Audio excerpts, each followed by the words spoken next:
All right, students, welcome back. So, as you've already seen, we have done this session in two parts. So, first part में हमने कुछ ऐसे doable questions को उठाया था जिनको करने से आप अपना IP मैथ का cut off verbal ability section का कट ऑफ easily निकाल लोगे. Now we will take a look at the remaining questions. Now, if you're planning to write an entrance test such as IP MAT Indore, there are certain basics that should be clear in your mind. So, number one, this test just doesn't test your preparation or your intelligence. It is a test of your endurance. It is a test of your question selection. It is a test of your smart work along with hard work. So smart work हमने पिछले वाले section में कर लिया. अब हम remaining questions को देखेंगे एंड वी विल अंडरस्टैंड कि कैसे इन क्वेश्चंस को डील किया जा सकता है so that you can secure your good score and your selection in the paper.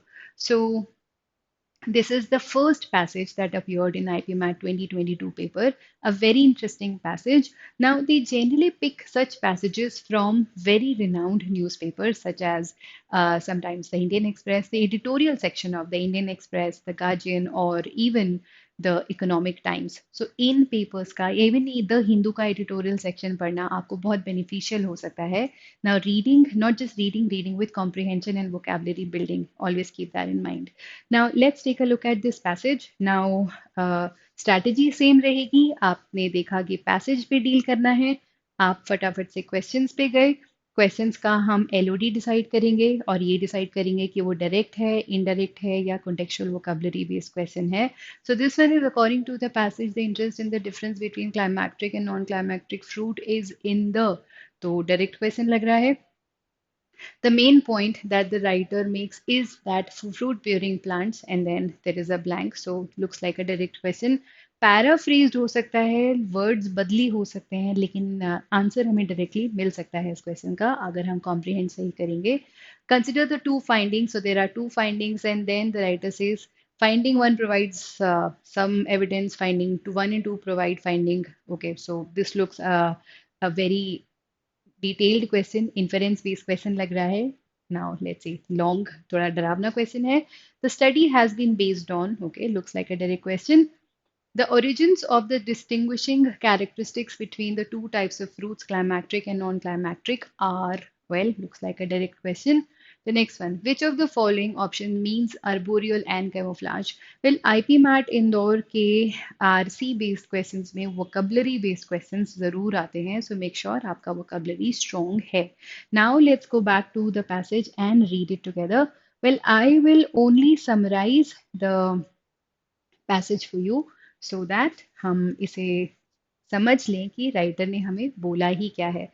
सो जब भी आप रीडिंग कॉम्प्रिहेंशन पैसेज पे आते हो, सबसे पहले हमें फर्स्ट पैराग्राफ को थोड़ा क्लोजली पढ़ना चाहिए, क्योंकि राइटर को जो भी आपको बताना है वो यहीं पर आपको बोल देगा. Now when you move on to the next paragraph, first line of each paragraph is very crucial line. उसे अगर हम ध्यान से पढ़ेंगे तो हमें gist of the passage, gist of the paragraph समझ में आने के चांसेस बहुत बढ़ जाते हैं. So let's read the first paragraph together. Factual सा पैसेज है. So bananas, apples and avocados continue to ripen after they are picked. Cherries, blackberries and grapes do not. तो राइटर ने हमें दो चीजें बताई कि बनाना, एप्पल, एवोकाडो को आपने पिक कर लिया, तोड़ लिया, वो तभी भी राइपन करते रहते हैं, पकते रहते हैं. Cherries, blackberries and grapes do not, वो टूटने के बाद पकते नहीं हैं, सड़ जाते हैं.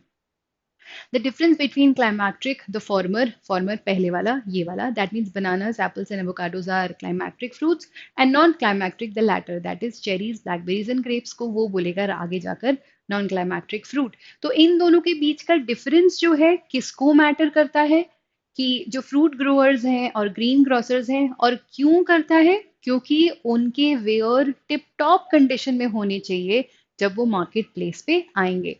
But how those differences originally come about remains unclear. तो फर्स्ट पैराग्राफ में राइटर ने हमें दो कॉन्सेप्ट दिए, क्लाइमैक्ट्रिक, नॉन क्लाइमैक्ट्रिक फ्रूट.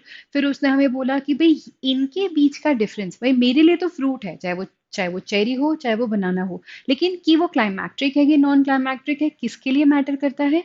वेंडर्स के लिए मैटर करता है. और क्यों करता है? क्योंकि उन्हें उसे शायद मार्केट में बेचना है. Now the writer possess a question, लेकिन ये डिफरेंस क्यों है, क्लाइमैक्ट्रिक क्लाइमैक्ट्रिक क्यों है, नॉन क्लाइमैक्ट्रिक क्यों है, या वो राइप करता है या नहीं करता है, ये डिफरेंस क्यों है, ये अभी तक क्लियर नहीं है। तो एक सवाल पर या एक अनक्लियर थॉट पर राइटर ने फर्स्ट पैराग्राफ को कंप्लीट किया। Now let's take a look at the next line. Two biologists of university of Tokyo offer a suggestion, किस चीज का सजेशन दिया होगा, प्रॉबेबली इस डिफरेंस का सजेशन दिया होगा उन्होंने। Fruits they observe exist to solve a problem faced by all plants. How to best spread their progeny, progeny, offspring, बच्चे around. Wrapping their seeds in sugary pulp to provide tasty meals serves as a way to get the animals to do it for them. भाई उनको तो अपने बीज को scatter करना है, और वो जो शुगरी पल्प हमें मिल जाता है जिसे हम बड़े मजे से खा लेते हैं, वो तो सिर्फ किसी को भी अट्रैक्ट करने का तरीका है कि भाई टेस्टी मील है, कोई भी एनिमल लेगा खाएगा और बीज को फेंकेगा, उनका प्रोजेनी स्प्रेड होगा। They do, however, need to make sure that their fruits favor the animals most likely to do the distributing. तो उनको ये दे कौन है, वो प्लांट्स हैं। उन्हें क्या करना है यहाँ पर कि जो जिस एनिमल को डिस्ट्रीब्यूट करना है उसके लिए उसे वो फ्रूट फेवर करना चाहिए। सी, so now this is the suggestion made by the two biologists of University of Tokyo. The biologists propose that climacterism or its absence is a way to achieve this. तो देखो उसने बोला difference क्यों है, difference का answer दिया उसने क्यों है, कि क्लाइमैक्टिक फ्रूट क्यों है या नॉन क्लाइमैक्टिक क्यों है, क्योंकि कौन सा एनिमल उसे खा के डिस्ट्रीब्यूट करेगा इसके लिए है। सो है या नहीं है इससे डिस्ट्रीब्यूशन पे डिपेंड करेगा। If ground-dwelling animals are main distributors, then the continuing ripening of fallen fruit, that is climacterism, ये वाले is beneficial. And अगर भाई ग्राउंड dwelling को चाहिए तो climacterism वाले fruits उसको favor करेंगे। And अगर if by contrast those distributions are arboreal, the ones who live on the trees like monkeys and all, and aerial birds जो हवा में उड़ते हैं या रहते हैं, उड़ते हैं, they can be fed on unfallen fruit, that is non-climacteric fruit. So then non-climacteric fruit will do as well. तो बहुत ही प्यारा, बहुत ही अच्छा पैसेज है, बड़ा ही फैक्चुअल सा पैसेज है। टू टेस्ट देयर आइडिया, भाई उन्होंने सेकंड पैराग्राफ में एक थ्योरी प्रपोज करी कि डिस्ट्रीब्यूट कौन करेगा, इसके लिए प्लांट्स ने क्लाइमैक्ट्रिक और नॉन क्लाइमैक्ट्रिक फ्रूट में खुद को डिवाइड किया। तो इसी आइडिया को टेस्ट करने के लिए उन्होंने 80 वैरायटीज ऑफ फ्रूट्स को चेक किया and noted which animals each depended for its propagation. Now, 35 of these fruits eaten by both ground-dwelling animals and arboreal and aerial animals were non-climacteric. 15 of the 19 varieties eaten principally by ground dwellers.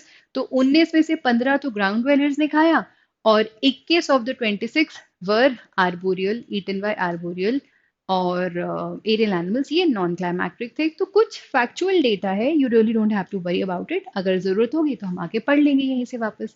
So this is suggestively strong correlation. The author's hypothesis is fortified, supported strongly by other evidence. भाई एक उनकी finding ये थी कि कुछ plants, मतलब 19 में से 15 प्लांट्स इन लोगों ने खाए ग्राउंड ड्वेलर्स ने, और 26 में से 21 जो है आर्बोरियल और एनिमल्स उसने खाए। उसके बाद एक और फाइंडिंग थी जिससे उनकी थ्योरी, उनका हाइपोथेसिस और फोर्टिफाई हुआ, सपोर्ट हुआ। क्या? कि non climacteric fruits tend to have vivid colours. Non climacteric कौन से थे? वो चेरीज, छोटे वाले, ऑल दोज, उनके विविड कलर्स होते हैं, specially red and purple. This may help them stand out among the foliage. पत्ते वत्ते के बीच में अगर चेरीज और वो सब होते हैं तो वो अलग से दिखाई देते हैं क्योंकि उनके बड़े विविड कलर्स होते हैं। Foliage of the parent plant, advertising their presence. Climactic fruit, वही तुम्हारे banana, avocado and all, they better camouflage. The climactic fruits are generally better camouflage. That makes them harder to spot. वो generally green होते हैं, हरे पत्तों में हरे ही दिखते हैं, तो वो birds को दिखते नहीं हैं। जब वो नीचे गिरते हैं तब वो ripen करते हैं और ground dwelling animals को मिल जाते हैं। See, make sense? Now, ये मैं नहीं कह रही हूँ, ये passage में लिखा है। The main limitation of their work, किसका वर्क? Probably जिन लोगों ने रिसर्च किया, is that they looked at fruits eaten by people. भाई उन्होंने सिर्फ उन फ्रूट्स को देखा। राइटर ने एक बात बोली कि काम तो है, लेकिन उसकी एक लिमिटेशन थी कि उन्होंने सिर्फ उन फ्रूट्स को देखा जो लोगों ने खाए थे।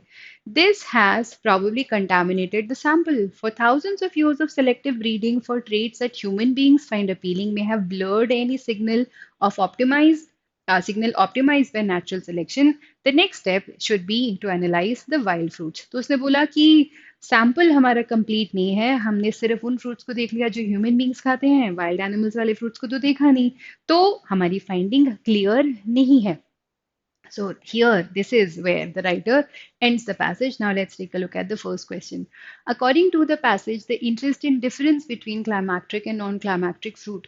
अच्छा, difference between climacteric and non-climacteric fruit हमने कहाँ पढ़ा था? हमने first paragraph में पढ़ा था कि उनके बीच में difference है. और वो difference किसके लिए था? वो difference था सिर्फ see, the difference between climacteric and non-climacteric fruit matters to greengrocers. क्यों करता है? क्योंकि उन्हें मार्केट में अपना वेयर, अपना प्रोडक्ट, अपना मर्चेंडाइज टिप टॉप कंडीशन में चाहिए. Now let's go back and look at the answer. तो किसके लिए है difference? Public health context, gastronomical context, commercial context, environmental context. हमने गेस्ट्रोनॉमिकल है art of good eating and preparing food and all those things. तो किसके लिए था डिफरेंस इंपॉर्टेंट? ग्रीन क्रॉसर्स के लिए था. क्यों था? क्योंकि उन्हें मार्केट में अपना प्रोडक्ट सुंदर चाहिए, बढ़िया चकाचक चाहिए. तो इसका आंसर कमर्शियल कॉन्टेक्स्ट के अलावा क्या कुछ हो सकता है? क्या उन्होंने बोला डिफरेंस एनवायरमेंटल या गेस्ट्रोनॉमिकल या पब्लिक हेल्थ कॉन्टेक्स्ट में था? नहीं, वो था सिर्फ वेंडर्स के लिए, और वो भी क्योंकि उन्हें अपना वेयर बेचना था. The next question. The main point that the writer makes is that fruit bearing plants के लिए writer ने हमें क्या बोला था? Are better protected than other plant species and can propagate easily. Of all kinds need to be studied, not just those eaten by humans. And other plant species propagation cannot be studied, have the same problem in propagation as other plants. इसे इसका answer तो D होगा, but let's see क्यों D होगा, ये जाके समझ लेते हैं. See, राइटर ने क्या बोला था? So they say fruits they observe exist to solve a problem faced by all plants. एक प्रॉब्लम है जो सारे प्लांट्स फेस करते हैं और जो फ्रूट है उस प्रॉब्लम को सॉल्व करता है. और वो प्रॉब्लम क्या है? कि अपने बीज को फैलाएं कैसे. तो इसके लिए वो अपने बीज को शुगरी पल्प में लपेटते हैं और हमारे लिए छोड़ देते हैं. Right, this was the problem faced by them. Now let's see and let's understand इसका आंसर क्या होगा. So are better protected than other plant species and can propagate easily. क्या फ्रूट बियरिंग प्लांट्स का ये मेन पॉइंट था? नहीं, ये तो नहीं था. Of all kind need to be studied, not just those eaten by humans. अच्छा, कुछ बच्चों को ये सही आंसर लग सकता है, लेकिन यहाँ पर राइटर का क्वेश्चन क्या है कि फ्रूट बियरिंग प्लांट्स. भाई, जो ये पार्ट था कि हमने तो सिर्फ उन प्लांट्स को स्टडी कर लिया जो ह्यूमंस खाते हैं, हमें तो बाकी वाइल्ड को भी करना चाहिए. वो लिमिटेशन ऑफ देयर वर्क था, वो फ्रूट बियरिंग प्लांट्स का प्रॉब्लम नहीं था. So this will not be the right answer, it's just a trap. And काफी सारे बच्चे से सही आंसर मार्क कर सकते हैं. And other plant species propagation can not be studied accurately, ये राइटर ने बिल्कुल नहीं बोला. Now see, have the same problem in propagation. उसे फैलाने के लिए सेम प्रॉब्लम है फ्रूट बियरिंग प्लांट्स की जो हर प्लांट की होती है. पैराफ्रेज्ड है, लेकिन मीनिंग वही है जो हमने उस पैराग्राफ में अभी देखा था. Now let's take a look at the next question. Consider the two findings. दो फाइंडिंग क्या थी? रिमेंबर, पहली थी कि उन्होंने कुछ प्लांट्स को लिया था और जहां उन्होंने हमें स्टैटिस्टिक्स भी दिए थे. ये है कि उन्होंने 80 वेराइटीज को पढ़ा, जिसमें से 19 में से 15 जो है ग्राउंड वेलर्स ने खाए थे और 26 में से 21 आर्बोरियल और एलियन एनिमल्स ने खाए थे. ये उनकी फाइंडिंग थी ना, ये फाइंडिंग वन थी. और दूसरी फाइंडिंग क्या थी? कि जो नॉन क्लाइमैक्ट्रिक हैं उनके विविड कलर्स हैं, और जो क्लाइमैक्ट्रिक हैं वो जो है बेटर कैमोफ्लेज होते हैं. राइट, ये उनकी सेकेंड फाइंडिंग थी. ये गिवन है हमें पैसेज में. Now let's take a look at the question. So एक है non climacteric fruits tend to have vivid colours, ये उनकी सेकेंड फाइंडिंग थी. Remember, 36 varieties of climacteric and non-climacteric fruits were eaten and predominantly either by ground dwellers or arboreal or aerial animals. ये first finding थी. ये number 36 को भी एक बार check कर लेते हैं ये कहाँ से आया. तो यहाँ देखो, 19 थे जिसमें से 15 उन्होंने खाए एंड 26 थे जिसमें से 21 किसी ने खाए। इन्हें हम ऐड कर दें तो ये कितना हो जाएगा? सो सॉरी, 15 एंड 21, 6 एंड 3, ये है 15 एंड 21, ये है वो 36 जिनका उनको उन्होंने स्टडी किया था। ना लेट्स सी। तो 36 वैरायटीज वर ईटन, तो 21 एक थी और 15 एक थी। आई एम सॉरी, नंबर मैंने शायद गलत बोल दिया, बट फिगर्स हमने देख लिए थे कहाँ से आए थे। सो ये उनकी फाइंडिंग थी वन, कि इतने में से इतने इन्होंने खाए और इतने में से इतने इन्होंने खाए। तो ये थी हमारी दो फाइंडिंग। अब है हमारा question, finding one provide supplementary evidence, finding two provides main evidence. तो मेन एविडेंस तो ये था जो पहली फाइंडिंग थी, और ये हमारी सप्लीमेंट्री फाइंडिंग थी। अब हमें देखना है कि हमारा रिलेशन सही बैठा कि नहीं बैठा। तो finding one provide supplementary evidence, बिल्कुल ठीक बात है। Finding two provides main evidence, बिल्कुल ठीक बात है। ये तो सही है। Now let's see, both finding one and two provide the main evidence. नहीं, उन्होंने उसे बोला था सेकेंड फाइंडिंग से फर्दर 45 हुआ था, वो मेन एविडेंस नहीं था। फर्स्ट मेन तो ये था, ये सेकंड था। तो ये दोनों मेन एविडेंस नहीं है, ये गलत है। Finding one provides main evidence, finding one थी main evidence, and finding two provide, okay sorry, finding यहाँ है, ये फाइंडिंग वन है और ये फाइंडिंग टू इस क्वेश्चन के हिसाब से। तो फाइंडिंग वन सप्लीमेंट्री है और फाइंडिंग टू मेन है, ये गलत हो गया। Both finding one and two provide supplementary evidence, ये तो बिल्कुल गलत है। हमारा आंसर हो जाएगा ऑप्शन ए। अंडरस्टैंड? सिंपल सा क्वेश्चन था, अगर हम ध्यान से समझे क्वेश्चन की एसेंस को तो। The study has been based on wild fruits consumed by animals, fruit sources by greengrocers, fruits available at the university, fruits that were consumed by humans. I think you'll agree कि ये direct question है। उन्होंने clearly बोला था कि उन्होंने किन study में किन सैंपल्स को उठाया था, उन फ्रूट्स को उठाया था जो ह्यूमंस ने कंज्यूम करे थे, और यही उनके काम का लिमिटेशन भी था। तो इसका डायरेक्ट आंसर ऑप्शन डी है। And the next question. The origin of the distinguishing characteristics between the two types of fruits, climacteric and non-climacteric. Origin of the distinguishing characteristics. क्लाइमैक्ट्रिक और नॉन क्लाइमैक्ट्रिक के बीच का जो डिफरेंस का ओरिजिन है, वो उससे related हमारा क्वेश्चन है। Clear now as a result of this research? Well, writer ने तो लास्ट में बोला कि हमने तो गड़बड़ करी है, उसमें लिमिटेशन है। तो रिजल्ट क्लियर कैसे हो सकता है? नहीं हो सकता। नेबुलस in spite of the research, नेबुलस का मतलब होता है हेजी, नॉट क्लियर। वेल, उसने लास्ट में बोला था लिमिटेशन है, सैंपल ब्लर्ड है हमारा, तो ये क्लोज लग रहा है। But let's evaluate the other options also. Trivial at this stage? Well, trivial नहीं बोला था उसने। डिपेंडेंट ऑन रिसर्चर्स ऑब्जर्वेशन, ये आउट ऑफ कॉन्टेक्स्ट है। इसका क्लियर आंसर होगा nebulous in spite of research, because last में उसने क्लियरली अपनी बात स्पेसिफाई करी थी। Now let's take a look at the last question. Arboreal और कैमोफ्लाज का मीनिंग पूछा है। ना सी, आर्बोरियल होता है any animal, any animal that lives on the tree, and camouflage होता है डिस्गाइज करना, to blend in the environment, to protect yourself from your predator or your enemy. Now let's see, protected and fortified, क्या arboreal का meaning protected and camouflage का मतलब fortified हो सकता है? नहीं। tree dwelling, yes, that's what arboreal means, and camouflage हम disguise करने के लिए करते हैं, that's close। covered and variegated, variegated होता है marked with spots। तो जैसे एक लीव आप देखोगे, उसमें स्पॉट्स हो सकते हैं या वो ऐसी हो सकती है, सो this is a variegated leave. तो ये नहीं है ट्री। ग्राउंड ड्वेलिंग आर्बोरियल नहीं होता, ग्राउंड ड्वेलिंग टेरेस्ट्रियल होता है।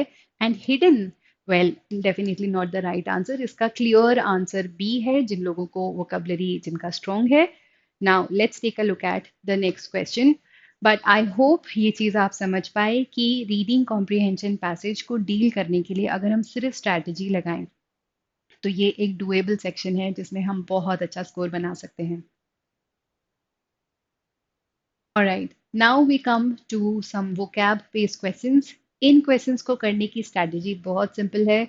Number one, have good command on vocabulary. आपका वोकैबुलरी स्ट्रॉन्ग होना चाहिए। वोकैबुलरी एक बहुत प्रोमिनेंट सेक्शन है इस पेपर का, तो बिना वोकेबलरी ढंग से पढ़े क्लस्टर्स मेथड, निमोनिक डिवाइसेस या जो भी टेक्निक आपके लिए काम करती है, वोकेबलरी स्ट्रॉन्ग रखना ये पेपर लिखने से पहले। दूसरी चीज, look at the given information as a clue, method of elimination को लगाओ, कोई भी ऑप्शन किसी पार्ट में पूरा नहीं आता वो पूरा ऑप्शन रूल आउट कर दो, एंड अंडरस्टैंड कि कौन सा पार्ट ऑफ स्पीच किस ब्लैंक में जाएगा, that is the other strategy that will help you. Now let's take a look at this one. So, achieving space flight enabled humans to begin to explore the solar system and the rest of the dash. Now, see, हमने space flight से क्या किया? Explore किया solar system and rest of the configuration को क्या हमने explore किया होगा? नहीं, कॉस्मोस यानी कि यूनिवर्स या रेस्ट ऑफ द गैलेक्सी को हमने एक्सप्लोर किया हो सकता है, right? So we have option A, B, and C to choose from now.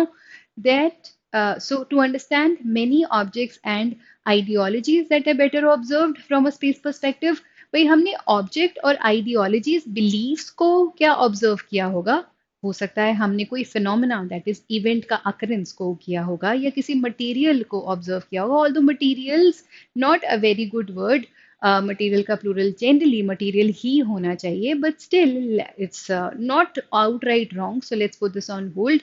Now see, that are better observed from space perspective and to use for human benefit the resources and attributes of the space environment. All these activities, discovery, scientific understanding and the dash of the understanding. तो हमने क्या किया? हमने scientific ये सारी activities का application या principal को हमने सर्व किया होगा of that understanding to serve human purpose. Let's see, हमें डाउट है, होल्ड पे रखते हैं. Are the elements of space exploration या आइडेंटिफिकेशन? आइडेंटिफाई करना होता है पहचानना, एक्सप्लोरेशन की हमने बात करी थी, हम उसी को एक्सप्लोर कर रहे थे. Exploration fits better than identification. Let's see if all the four words fit there. So space flight enable होने से हमने सोलर सिस्टम को और यूनिवर्स को एक्सप्लोर किया, उससे हमने ऑब्जेक्ट्स और फिनोमिनास को ऑब्जर्व किया, और उससे and to use for human benefit the resources and attributes of space environment, ये सारी एक्टिविटीज और उनका application of that understanding to serve human purpose are the element of space exploration. So option B is the right answer here. Next one, visually strong dash films. Now film अगर एक noun है तो इसके पीछे मुझे सिर्फ एक adjective चाहिए, monochrome silent action pad classic. इसमें मोनोक्रोम एक ऐसा वर्ड है जिस means which means in the shade of black और वाइट और just one colour, generally works as a noun. We need an adjective here, so silent action pad classic are better choices. Let's rule out option A. Films of the 1920s are poorly preserved, badly preserved, dispassionately preserved. भाई किसी चीज को हम preserve अगर कर रहे हैं, something such as a film, तो उसे हम डिस्पैशनेटली अगर हम बोले नो इमोशन इन्वॉल्व से बेटर चॉइस है हमारे पास, उसे हमने बैडली या पुअरली प्रिजर्व किया, अच्छी तरह प्रिजर्व नहीं किया. So two close, we can still rule out option D because we have better choices here. And suffer from the censorship cuts leading to the. अब हमने पुरानी फिल्म्स को खराब प्रिजर्व किया, लीडिंग टू द. यहाँ मुझे कुछ कंक्लूजन चाहिए, तो मेरा कुछ कंक्लूजन आना चाहिए यहाँ पर. सो लीडिंग टू द मिसकंसेप्शन या एक्विजिशन. एक्विजिशन है किसी को ब्लेम करना, that they were primitive and बेयरली watchable, या एक मिसकंसेप्शन, भाई पुरानी फिल्म थी तो उसे मैंने अच्छी तरह प्रिजर्व नहीं करा, तो उससे मुझे क्या मिसकंसेप्शन हुआ, क्या गलत बिलीफ मैंने बनाया कि वो तो वॉचेबल ही नहीं थी. सो misconception is a better answer choice than acquisition. Therefore, option B will be the right answer here in this case. Next one, very interesting question. Every day, more than 1 billion promotional messages that are sent are commercial and dash. So, अगर यहाँ commercial है and उसके बाद connector and है, तो following the rules of parallelism adjective should be followed by an adjective. So, let's take a look. Educational, inescapable, informative, unsolicited. Well, all four of them are adjectives. We cannot rule out anything. So, चारों option grammatically सही है, मगर commercial के साथ best fit क्या होगा? Educational, inescapable, informative, unsolicited. Unsolicited, solicit होता है to ask for something. Unsolicited not asked for, so uninvited. तो ये मैसेजेस कैसे हैं? कमर्शियल और इंफॉर्मेटिव है, इनस्केपेबल है, एजुकेशनल है, अनसॉलिसिटेड है। Let's say for the sake of argument मैं नहीं रूल आउट कुछ भी कर पाऊँ, तो it's okay, will find something to rule an option out. So let's see, although dash have used technology to stop this। तो अगर वो एजुकेशनल था या इंफॉर्मेटिव था तो कोई भी उसे रोकना क्यों चाहेगा? Think about it. सी, हमें रीजन चाहिए किसी ऑप्शन को रूल आउट करने का, and that reason should be based on the given information. हम रुकना क्यों चाहेंगे अगर वो पॉजिटिव होता? तो option A and option C should be ruled out because that doesn't really make sense. Okay. So we are left with inescapable and governments, unsolicited and regulators. Say, so they have used technology to stop this. Dash find ways around it. Advertisers and spammers. Advertisers, we understand who advertisers are. Spammer वो होते हैं जो unsolicited messages को आगे forward करते हैं। Spam mail कौन सी होती है? वो मेल जो आपको नहीं चाहिए, you did not ask for it and yet it landed in your inbox.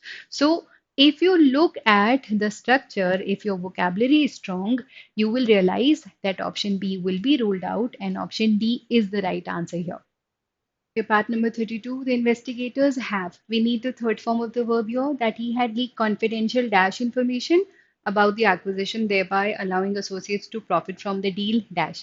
अच्छा, treacherously नहीं हो सकता, because treacherous जब हम होते हैं तो हम deceit करते हैं, betray करते हैं trust को, disloyal होते हैं. Dramatically भी नहीं होगा, involves a lot of drama, so not, I mean, when we have better words such as illicitly, जहाँ पर हम कुछ ऐसा काम करते हैं which is forbidden by law, जो गलत है, so you don't need such words, you need a reason to eliminate them. So investigators have discovered alleged. Discover होता है जब आप रिसर्च करके कुछ फाइंड आउट करते हो, एलिज होता है जब आप ब्लेम करते हो, सपोर्ट नहीं होता बट आप बोलते हो कि कुछ हुआ है, so you allege. So the investigators have alleged that he had leak confidential insider information. अच्छा, इनसाइडर इंफॉर्मेशन वो इंफॉर्मेशन होती है जो पब्लिक के लिए अभी नहीं होती, एंड अगर वो रिवील हो जाए तो उससे कोई अनड्यूली या गलत तरीके से इलीगली प्रॉफिट कर सकता है। So insider information about the acquisition, thereby allowing associates to profit from the deal illicitly, illegally उन्होंने उससे, क्योंकि इनसाइडर इंफॉर्मेशन थी वो लीक हो गई तो उन्होंने इलीगली उससे प्रॉफिट कर लिया। Therefore, option C is the most appropriate answer choice for this question. The next one. The beauty of Dash is that it poses thought provoking questions and inspires us to think deeply about Dash and life in general. So, beauty of philosophy, love of wisdom, linguistic, relating to language, history, we understand history, orthography, conventional spelling system of a language, is that, well, charo grammatically, contextually, galat nahi hai. So, is that it poses thought provoking questions and inspires us to think deeply about ourselves and life in general, language and life, आप language और life को क्या बराबर रखोगे? Animals and life in general, writing and life in general. I believe you'll agree with me when I say कि ये दोनों तो बिल्कुल easily eliminate हो सकते हैं, कि हम जो है life के साथ animals और writing को के बारे में नहीं सोचेंगे, thought provoking questions नहीं आएंगे हमारे दिमाग में. So let's see. So beauty of philosophy is that it and again I believe language and life भी नहीं होगा, ourselves and life, अपने बारे में और अपने जीवन के बारे में हम thought provoking questions होंगे. So let's see. So beauty of philosophy is that it poses thought provoking questions and inspires us to think deeply about ourselves and life in general, further pondering about, ज़्यादा सोचना about the ideas and perspectives outlined by different thinkers can help us gain a better understanding of the world, fits perfectly. Therefore, it is the right answer. All right, the last question in the set. In an anthropocentric dash. Now, first of all, let's understand the meaning of anthropocentric. Anthropocentric एक view है जिसमें हम मानते हैं that anthrop, that is human being, humankind, is exists at the center of the universe. He's the most important element of the universe. तो हम अपने आप को सर्वोपरि सबसे ऊपर मानते हैं. So, in an anthropocentric let's say view or belief animals. Now let's see आएगा क्या, construct belief worldwide world view or universe. Well, universe तो ये नहीं है, option D will be ruled out. So construct means build, or it also means an idea. So there are three options to choose from. Animals हमारी property से ज्यादा नहीं है, क्यों, हम सबसे ऊपर हैं, एनिमल्स तो हमारे लिए हैं. So therefore the concept of humane treatment and necessary, हम उन्हें कंफर्ट देते हैं क्या, वो भी necessary. This option can be ruled out. Are economic in nature. The idea that killing animals is not a serious issue as long as animals are not made to suffer rest dash on widely accepted idea. Widely accepted अगर कुछ है तो क्या वो partial हो सकता है या explicit होगा. Explicit है जो चीज़ clearly stated है, उसमें कोई confusion है ही नहीं. Widely accepted है, no confusion है, and that's what explicit is. Very clear. So I think explicitly fits better in the last blank. So anthropocentric world view कहता है कि एनिमल्स हमारी प्रॉपर्टी हैं और उनके लिए ह्यूमेन ट्रीटमेंट या नेसेसरी सफरिंग जो है इकोनॉमिक इन नेचर है. और ये एक widely accepted idea hai. So it rests explicitly on the widely accepted idea that animals do not have a right to life. हम ही सबसे ऊपर हैं. So that's what makes option C the right answer here. All right, so we are at the last section of the paper, the questions based on parajumble. Now, this is one section that is dreaded by a lot of students, and their fear is justified. भाई इस section में multiple choices नहीं होती, बावजूद उसके, I mean आपको answer type करना है अपना, और negative marking भी है, जो कि last year से include किया उन्होंने. So ये एक ऐसा section है जब तक आपको sentences पढ़ के ये surety नहीं हो कि आप सही ही answer दोगे. This is one section that you can skip because इसमें गलती का स्कोप ज्यादा है, चॉइसेस नहीं है. So if you are really confident attempt this section, otherwise आप टाइम भी वेस्ट करोगे और मार्क्स भी लूज करोगे. ऑलराइट, सो करने की स्ट्रैटेजी, पहले तो हमारी रीडिंग स्ट्रांग होनी चाहिए. रीडिंग स्ट्रांग है तो हमारा कॉम्प्रिहेंशन स्ट्रांग है, हमारी लॉजिकल स्किल स्ट्रांग है, एंड हम पेयर्स बना पाएंगे. Now the other thing that you need to do to deal with questions based on parajumbles, so है क्या, एक पैराग्राफ को तोड़ के उन्होंने दे दिया और बोला इसे अरेंज करके दे दो. तो अगर मैं समझ पाऊं पढ़ के कि ये सेंटेंस पैराग्राफ पैसेज ओपनर का काम करता है, या ये वाला सेंटेंस कंक्लूसिव लग रहा है, या ये वाले सेंटेंसेस पेयर हो पाएंगे आपस में, ऐसे सेंटेंसेस अगर मैं ढूंढ लूं तो आंसर निकालना आसान हो जाएगा. Right, so that's what we'll do. So we take a look at the four options that are there. The Central African Republic has approved Bitcoin as an official currency. Experts foresee that this will damage environment as well as the economy. Others claim that this may make policy money laundering easy and also use up a lot of electricity. Economists have criticized this move as potential risk to financial stability of the nation. So क्या आप ये बात सोच पाए कि इसमें sentence one passage opener का काम करेगा, जिसमें हमें एक कॉन्सेप्ट को इन्होंने इंट्रोड्यूस किया कि क्या हुआ, सेंट्रल अफ्रीकन रिपब्लिक ने बिटकॉइन को ऑफिशियल करेंसी की तरह इंट्रोड्यूस कर दिया. So we have introduced a concept here. अब देखो, दिस मूव किया क्या उन्होंने, उसे बिटकॉइन को अप्रूव किया, ये एक मूव था, सही या गलत. तो sentence four will be is a paired part जो उसी बात को आगे लेके जा रहा है.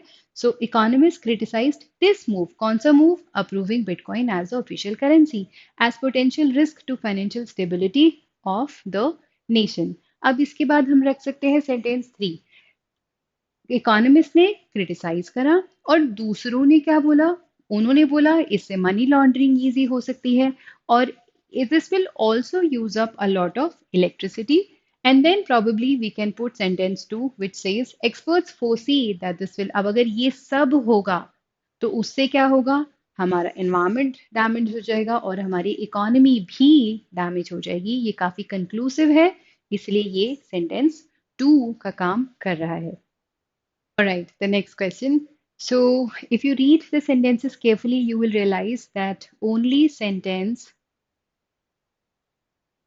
3 can work as passage opener. Let's understand why. यहाँ हमने introduce किया एक lake. कि भाई एक बहुत पुराना लेक है जिसको म्यूनिसिपल कॉरपोरेशन वापस से रेजुविनेट करना चाहता है और ब्यूटिफाई करना चाहता है. So introduces the lake and what the municipal corporation wants to do. So this is sentence number 1. Now this should be followed by sentence number 1, which is giving us more information about the lake. तो कहाँ पर है वो Sion fort के foothills पे है, और वो जो है एक हेरिटेज स्ट्रक्चर है dating back to the 7th century. So takes the idea forward, beautifully fits. So sentence 3 will be followed by sentence 1. This should be followed by sentence 5. Let's understand why. Earlier it was known as a natural water tank, and उसमें जो था सियोन hillock expanding around it. तो अभी भी हम उसके past की बात करें कि पहले वो कैसा था, और आखिरी के 2 सेंटेंसेस बात करते हैं प्रेजेंट की. See over the years the lake has lost its prominence. और आज के समय पर ये लेक जो पहले सेवरल मरीन क्रीचर्स का घर हुआ करता था, सराउंडेड है रेजिडेंशियल बिल्डिंग्स के साथ. So we talked about we talked about a lake, उसके पास्ट में गए और हम प्रेजेंट पे वापस आए. So 31542 is the only right structure for this one. This was a very easy question. ये हम करते तो हम अच्छा स्कोर यहाँ पर बना सकते थे.